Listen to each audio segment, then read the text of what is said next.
दोस्तों, इस दुनिया में अक्सर औकात हमें ऐसी चीजें देखने को मिलती हैं जो नॉर्मल रूटीन से बिल्कुल हटकर होती हैं, जिन्हें आम अल्फाज में कहा जाए अनोखी हैं तो बिल्कुल गलत नहीं होगा। जानवरों के भी कुछ ऐसे बिहेवियर हम देखते हैं कि जिन्हें देखकर इंसान सोचने पर मजबूर हो जाता है कि आखिर इस जानवर के साथ मसला क्या है और ये ऐसा बिहेवियर या ऐसी हरकत क्यों कर रहा है। ये ना सिर्फ इंसान बल्कि साइंसदानों को मुख्तलिफ रिसर्च करने पर मजबूर कर देती है। आइए आज हम आपको कुछ ऐसी हरकत के बारे में बताते हैं जो जानवर में पाई जाती है, जो दुनिया को हैरान कर देती है। सबसे पहले हम बात करते हैं फेंटिंग गॉड्स के बारे में। दोस्तों, बकरियों में देखा जाता है कि वो कुछ सेकंड में बेहोश होकर गिर जाती हैं और उनका जिस्म बिल्कुल अकड़ जाता है। जब इंसान इस चीज को देखता है कि आखिर इस बकरी के साथ ऐसा क्या हुआ कि ये जमीन पर गिर गई और इसका जिस्म जो है वो बिल्कुल अकड़ गया है, इसकी वजह क्या है। और जब इसकी वजह तलाश की जाती है, साइंसदान इस पर रिसर्च करते हैं, तो वो एक सवालिया निशान की सूरत में उनके सामने रहता है।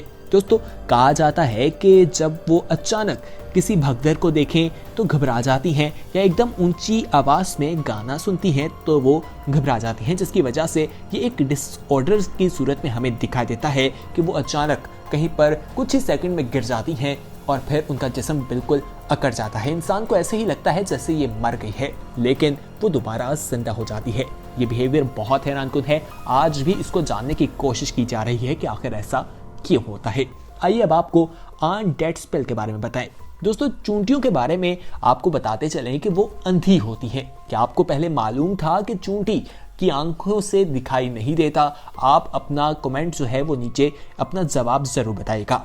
ये चूंटियां जो है वो कॉलोनीज की शक्ल में रहती हैं, यानी ग्रुप्स बनाकर रहती हैं, और ये अंधी होती है। जब ये चल रही होती है तो एक केमिकल जिसको फेरोमोन्स कहा जाता है उसे गिराती जाती है ताकि उसी को सूंघकर वापस अपने घर तक पहुंच सके। ये खाने की तलाश करती है और जब इसे खाना मिल जाता है तो उसे सूंघकर वापस अपने घर पहुंच जाती है। लेकिन अगर कभी इसे वो केमिकल ना मिले तो ये गोल गोल घूमना शुरू कर देती है, और इसकी जो बाकी चूंटियां हैं वो उसी को फॉलो करती हैं और वो भी घूमती रहती हैं और इस तरह कई चूंटियों की मौत वाक़ई हो जाती है।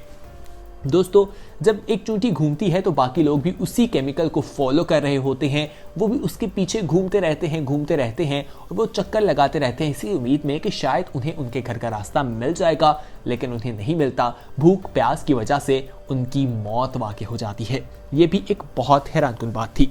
इसी तरह मज़ीद चीज़ें भी आपके साथ शेयर करते हैं, लेकिन अगर आपने अभी तक हमारे चैनल येलो को सब्सक्राइब नहीं किया तो दोस्तों फौरी तौर पर हमारे चैनल को सब्सक्राइब कर लीजिए और बेल आइकॉन पर क्लिक करना ना भूलिएगा। आइए अब आपको स्नेक ईटिंग इटसेल्फ के बारे में बताएं, यानी सांप अपने आप को खुद ही खा जाते हैं। इंसानों के अंदर भी एक ऐसा डिसऑर्डर पाया जाता है जिसमें इंसान अपने बॉडी पार्ट्स को काटना शुरू कर देता है। ये बहुत हैरानकुन बात है। आप में से बहुत से लोगों को यकीनन नहीं मालूम होगा। सांपों में भी ये बीमारी पाई जाती है। ये डिसऑर्डर पाया जाता है कि वो अपने आप को खाना शुरू कर देते हैं। आखिर वो ऐसा क्यों करते हैं? आपको क्या लगता है? अपना फीडबैक जरूर दीजिएगा। क्या ये कोई बीमारी है या डिप्रेशन है? आप क्या समझते हैं? हमें आपके फीडबैक का इंतजार रहेगा। दोस्तों, सांप जो है वो कोल्ड ब्लडेड होते हैं और अपने खून को गर्म रखने के लिए वो सनलाइट का इस्तेमाल करते हैं। और दोस्तों, कहा जाता है कि वो सर्कल बनाकर अपने आप को खाते हैं, और ये चीज़ जो है उनको एक खुदकुशी की तरह कहा जाए तो बिल्कुल गलत नहीं, क्योंकि वो अपनी मौत अपने ही हाथों से कर देते हैं। आइए अब आपको डॉग्स एलिफेंट सिंड्रोम के बारे में बताएं। दोस्तों, ये सिंड्रोम जो है वो कुत्तों में पाया जाता है जो अपने हाथों अपने पाँवों को काटना शुरू कर देते हैं जैसे वो किसी और का पाँव है। और वो ऐसा क्यों करते हैं, ये भी बहुत हैरानकुन बात है। दोस्तों, कहा जाता है कि वो इस सिंड्रोम में आ जाते हैं। उनका दिमाग जो है उनके पाँव की हरकत को कंट्रोल नहीं कर पाता। उनका पाँव जो हरकत कर रहा होता है वो अपने दिमाग से उसे इंस्ट्रक्शंस नहीं दे रहे होते, और इस तरह उन्हें लगता है कि ये उनका पाँव नहीं बल्कि किसी और का पाँव है, और वो उसे खाना शुरू कर देते हैं। और उन्हें ये भी लगता है कि ये पाँव उनसे उनका खाना छीन लेगा, तो इस सूरत में भी वो अपने पाँव को अपने से दूर करने के लिए उसको काटते भी दिखाई देते हैं। दोस्तों, कहा जाता है कि ऐसी सूरत में जानवर से प्यार करने की ज़रूरत होती है। उसे प्यार के ज़रिए इस सिंड्रोम से बाहर निकालना होता है। जानवर क्योंकि बेजुबान है, वो बोल नहीं सकता, तो उसका ख्याल रखना बहुत ज़रूरी होता है। तो दोस्तों ये थी हमारी आज की वीडियो जिसमें हमने आपको जानवरों की कुछ ऐसी हरकत के बारे में बताया जो यकीनन आपको पहले मालूम नहीं हुई थी। इस वीडियो को देखकर आपके इल्म में इजाफा हुआ होगा। अगर वीडियो पसंद आई है तो इसे लाइक ज़रूर कीजिए, शेयर कीजिए।